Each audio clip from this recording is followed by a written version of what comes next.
वो पर्वराज पर्युषण लोग अपने अपने तरीकों से मनाते हैं। जिसको जैसा समझ में आता है वो वैसा मनाता है। कई लोगों के मन में बस इतना सा एक भाव रहता है कि 10 दिन में पर्युषण पर्व के दिनों में पूजन करनी पड़ती है और घर में खाने को हरी नहीं मिलती। हरी सब्जी छोड़ दी और पूजा कर ली और लोगों ने अपना अपना पर्युषण मना लिया। ऐसी नाना प्रकार की भ्रांतियां अलग अलग जीव आत्माओं के अंदर रहती है। बच्चों के अंदर सिर्फ एक चीज़ का उत्साह रहता है कि शाम के समय जो सांस्कृतिक कार्यक्रम होते हैं उन सांस्कृतिक कार्यक्रमों में हमको भाग लेने का मौका मिलेगा।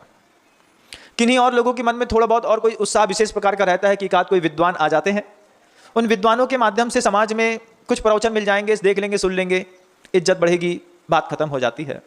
सबकी पर्युषण पर्व को लेकर के अपनी अपनी धारणाएं हैं और संसार के सारे लोग इस पर्वराज पर्युषण पर्व को अपने अपने हिसाब से मनाते हैं। लेकिन गुरु के हिसाब से कोई पर्युषण पर्व नहीं मनाता। कुछ हिसाब किताब गुरुओं का भी है, आगम का भी है। उस आलोक को देखने पर किसी भी चीज की सही कीमत पता चलती है। अब मैंने पहले ही कहा कि मनुष्य के जीवन में बहुत बहुत अच्छा और बहुत बुरा ऐसे क्षण कभी कभी आते हैं, आनंद भी ले सकते हैं। एक बार की बात है, वो समय था हम लोग रेवती रेंज में थे। रेवती रेंज में दिल्ली के एक श्रावक जिनका नाम सुधीर जी जैन है, दिल्ली के रहने वाले हैं, उनका आना हुआ। क्लासमेट कंपनी है, बहुत बड़ी, रबड़ पेंसिल बनाती होगी, उसके वो एक बहुत बड़े उप विक्रेता के रूप में प्रसिद्ध हैं। पूरे देश में उनके हाथ से होकर के वे सामग्रियां जाती हैं। तो उनका गुरु जी के पास आना जाना होता था, संवाद भी बहुत अच्छा होता था। गुरुओं से कई गृहस्थ शिष्य भी हैं जो बहुत ज़्यादा खुले रहते हैं। तो उनका गुरु जी के चरणों में आना हुआ। आते ही साथ उनका पहला प्रश्न था, गुरु जी, जो आपके सानिध्य में आता है, जो आपकी शरण में आता है और जो आपकी शरण में नहीं आता है, दोनों के जीवन में दुख आते हैं, फिर आपकी शरण में आने का फायदा क्या मिला? प्रश्न पहली बार में इतना जानदार लगता है। जो आपकी शरण में रोज आता है, रोज आपकी पूजा करता है, भक्ति करता है, उसके जीवन में भी दुख आते हैं, और जो आपकी शरण में आया ही नहीं आज तक, उसके जीवन में भी दुख आते हैं। जब दोनों के जीवन में दुख आते हैं, दोनों के जीवन में सुख दुख लगा रहता है, तो फिर आपकी शरण में आने का क्या फायदा मिला? गुरुदेव बहुत हाजिर जवाब हैं, तुरंत मुस्कुराते हैं और एक ही प्रश्न मात्र पूछते हैं उनसे, अच्छा बताइए, कर्म का उदय कब याद आता है? कर्म का उदय कब याद आता है? आप लोगों को कब याद आता है बताइए? तीव्र कर्म का उदय है, कब याद आता है? जब घर में बहुत तेज दुख का वातावरण बन जाता हो, कोई शारीरिक मानसिक व्याधि आ जाती हो जिसको दूर करना अशक्य होता है, किसी की मृत्यु हो जाती है, कुछ खो जाता है, तब आपको कर्म का उदय याद आता है। दुख में ना, सुख में तो कभी कर्म का उदय याद नहीं आता। गुरुदेव उन्हीं से कहते हैं, बताओ कर्म का उदय तुमको कब याद आता है? बोले जब बहुत दुख में रहते हैं तब कर्म का उदय याद आता है। बोले गुरु के सानिध्य में आने के बाद सुख भी एक कर्म का उदय लगने लगता है। यह गुरु के पास आने की खासियत है, क्योंकि जब दुख आता है आपके जीवन में तब तो आपको लगता है कि मेरे तीव्र पाप कर्म का उदय है, लेकिन गुरु के सानिध्य में आने के बाद आपको इस चीज का एहसास होता है कि ये जो सुख है, ये जो वैभव है, ये जो भोग संपदाएं हैं, ये भी एक कर्म का उदय है। आज है कल नहीं रहेगी। फिर गुरुदेव कहते हैं कि गुरु के पास आने पर सुख समझ में आता है कि ये कर्म का उदय है। अब कर्म का बंध कब याद आता है? दूसरा नया प्रश्न। बोले कर्म का बंध। फिर वो सुधीर जी कुछ सोचने लगे, सोच करके बोलते हैं गुरुदेव वो भी जब दुख आता है ना तभी समझ में आता है कि हमने कोई कर्म बांधा होगा, आज वो उदय में आ रहा है। बोले चेतना कर्म के बंध की और कर्म के उदय की सिर्फ दुख रूप आपको संसार में दिखाई देती है। जब आप किसी गुरु की शरण में आते हैं तब आपकी चेतना वहां तक जाती है कि ये जो हम पुण्य वर्धनी क्रियाएं कर लेते हैं, मंदिर चले आते हैं, पूजन अभिषेक कर लेते हैं, ये भी हमारे किसी पुण्य का उदय है। फिर गुरुदेव एक अंतिम शब्द में कहते हैं, सुख और दुख की बात तो संसार में होती है, गुरु के पास आने पर तो हित और अहित की बात हुआ करती है। जो लोग ये सोचते हैं कि गुरु के पास जाने पर मेरे दुख दूर हो जाएंगे, उनसे मैं कहना चाहता हूं कि वो ये सीख लें कि गुरु के पास जाने पे मेरा अहित रुक जाएगा। अहित का रुक जाना और दुख के रुक जाने में अंतर है। दुख का उदय तुम्हारे कर्म के उदय के कारण आया है, लेकिन अहित और हित का मार्ग देखने की दृष्टि तुम्हारे अंदर गुरु पैदा करते हैं। पहला प्रश्न हो गया। फिर दूसरा प्रश्न, चूंकि पर्वराज पर्युषण आने ही वाले थे तो उन्होंने पूछ लिया कि हम तो बहुत कम पढ़े लिखे हैं, भले हम दिल्ली में रहते हैं, सब संभालते हैं, सब करते हैं, लेकिन धार्मिक क्षेत्र में हमारी बहुत ज़्यादा ना आस्था है, ना बहुत ज़्यादा क्रिया है, ना हमको बहुत ज़्यादा समझ में आता है। आप बता दीजिए ये पर्युषण पर्व क्यों मनाए जाते हैं? गुरुदेव के शब्दों में संवाद गुरुदेव से हो रहा है। गुरुदेव से पूछा पर्युषण पर्व क्यों मनाए जाते? गुरुदेव ने बिल्कुल सटीक और सांस्कृतिक जवाब दिया। पर्युषण पर्व क्यों मनाए जाते हैं? पर्युषण पर्व का उन्होंने, गुरुदेव ने संधि विच्छेद कर दिया, संधि विच्छेद किया पर्युषण शब्द का। तो उन्होंने कहा कि एक उष धातु है, धातु में उपसर्ग या प्रत्यय लगा करके संस्कृतकार शब्द की रचना करते हैं। तो उस धातु है, उस धातु में, उस धातु का अर्थ है काटना, पीटना, मारना, जला देना, नष्ट कर देना, उपभोग कर लेना। ये उस धातु का अर्थ है। क्या क्या? काटना, पीटना, मार डालना, जला देना, नष्ट कर देना और उपभोग कर लेना। इस उस धातु में परि उपसर्ग लगाया, परि उपसर्ग पूर्वक लिट प्रत्यय लगा करके पर्युषण शब्द बन गया। और फिर गुरुदेव ने एक संस्कृत का एक सूत्र वाक्य कहा, उपसर्गे धात्वर्थो बलात् अन्यत्र नीयते, आहार विहार संहार परिहार उपहारवत। क्या है महाराज? अब वो छोटा सा व्यक्ति संस्कृत क्या समझे, लेकिन बड़े हाँ में हाँ मिला रहे थे वो। हाँ हाँ हाँ, क्या क्या समझे? बोलते आप भी समझाइए क्या समझे। तो बोले उपसर्ग लगाने पर धातु का अर्थ बदल जाता है।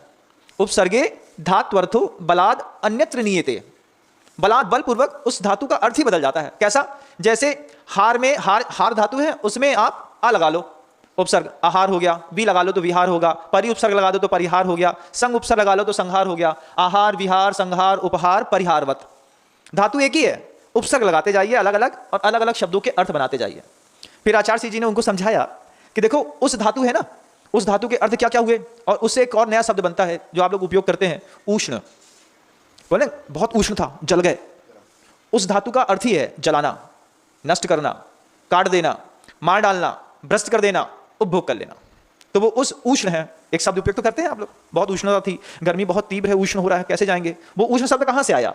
वो उस धातु से आया जो जलाने के अर्थ में थी। उसमें परि उपसर्ग लगाया और लिट प्रत्यय लगा करके भवादि गण का नपुंसक लिंग शब्द बना दिया, जिसका नाम पड़ गया पर्युषण। अब ये पर्युषण शब्द का अर्थ उपसर्ग और प्रत्यय लगाने पर बदल गया।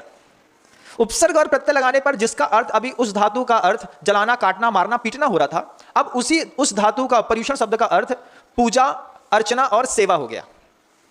तो पर्युषण पर्व में विशेष रूप से जिनेंद्र भगवान की जो कोई पूजा करता हो, सेवा करता हो, अर्चना करता हो, वैयावृत्ति करता हो, उसको मनाने का पर्व है पर्युषण पर्व। अब आप देखिए, ऐसा तो ये पर्युषण शब्द की व्याख्या है बंधुओं। गुरुदेव सामान्य से व्यक्ति को समझा रहे हैं, लेकिन पीछे 2 4 5 मुनिराज बैठे रहते हैं, उनके ज्ञान चक्षु भी अनायास ही किसी भव्य के निमित्त से खिल जाते हैं। जैसे भगवान महावीर स्वामी के समकक्ष सामने पहुंच करके राजा सैनिक ने प्रश्न किया और द्वादशांग में कई चीजों का समाधान होता चला गया। ऐसे ही वो सुधीर जी भी गुरुदेव के सामने राजा सैनिक जैसे अबोध बन के प्रश्न पूछ रहे थे और हम लोगों की कई जीवन शैलियों का समाधान होता चला जा रहा था। उन्होंने फिर पूछा कि अच्छा ये पर्युषण शब्द का अर्थ हो गया, तो ये पर्युषण पर्व ही हम क्यों मनाते हैं? तो उन्होंने कहा पर्व तो आप कई मनाते हैं, कोई लौकिक पर्व भी होता है, जैसे आप होली मनाते हैं, दशहरा मनाते हैं, ये सब क्या है? लौकिक पर्व। कुछ व्यक्तिगत व्यक्ति को लेकर के पर्व होते हैं, वो भी आप मनाते हैं, जैसे महावीर जयंती मना लेते हैं, आदिनाथ जयंती मना लेते हैं, मोक्ष सप्तमी मना लेते हैं, ये भी पर्व है, आप ये भी बनाते हैं। कुछ पर्व ऐसे होते हैं जो किसी रक्षा संबंधी होते हैं, घटना विशेष को लेकर के होते हैं। घटना विशेष को लेकर के बनाने वाले पर्व कैसे हैं? पूछो तो पता चलता है। तो फिर उन्होंने पूछा घटना विशेष के पर्व कौन से हैं जो आप मनाते हैं? जैसे आप रक्षाबंधन मना लेते हैं, आप अक्षय तृतीया मना लेते हैं, आप भाई दूज मना लेते हैं। ऐसे कुछ पर्व हैं जो घटना विशेष को लेकर के, कुछ पर्व हैं जो लौकिक होते हैं, कुछ पर्व ऐसे होते हैं जो व्यक्ति विशेष को लेकर के होते हैं, और कुछ शाश्वत पर्व हुआ करते हैं। उन शाश्वत पर्वों की श्रेणी में 3 बड़े पर्व आते हैं बंधुओं। एक आता है आपका अष्टानिका का पर्व, ये शाश्वत पर्व है, प्रत्येक भव्य मनाता है।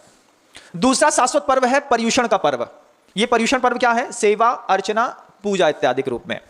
तीसरा पर्व है रत्नत्रय का। तो जब ये पर्युषण पर्व चलते हैं, शुरुआत के 5 दिनों में जो श्रावक होते हैं वो प्रायः करके 5 पूजा करते हैं, जिसमें एक रत्नत्रय की होती है, पुष्पांजलि की होती है, एक देवशास्त्र गुरु की होती है, पंचमेरु की होती है, 16 कारण भावनाओं की होती है और 10 लक्षण की होती है।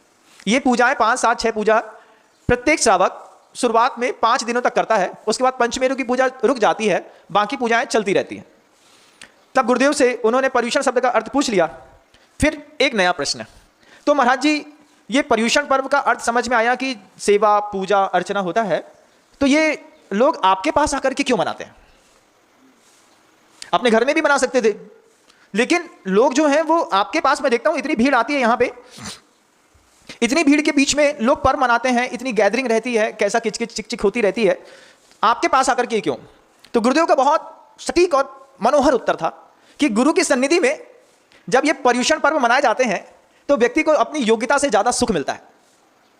योग्यता से ज्यादा कहीं सुख प्राप्त करना हो तो गुरु के पास पहुंच जाओ, वो आपको उसका आनंद दिलाते हैं। फिर गुरुदेव ने कहा कि जो भी तीर्थ क्षेत्रों पे इस तरीके के पर्युषण पर्व मनाए जाते हैं, उन पर्युषण पर्वों में पूरे के पूरे तीर्थ क्षेत्रों का, संस्कृति का, कला का, साहित्य का विकास भी होता है। लोग आते हैं, भगवान की शांति धारा करते हैं, गुरुओं का उपदेश सुनते हैं, वैराग्य की चर्चा करते हैं। इन सब चीजों से धीरे धीरे धीरे करके जो तीर्थ क्षेत्र जीर्ण शीर्ण अवस्था में रहते हैं उनका विकास भी होता है। इसलिए भी प्रायः करके तीर्थ क्षेत्रों में जाकर के लोग अपना पर्युषण पर्व मनाना पसंद करते हैं।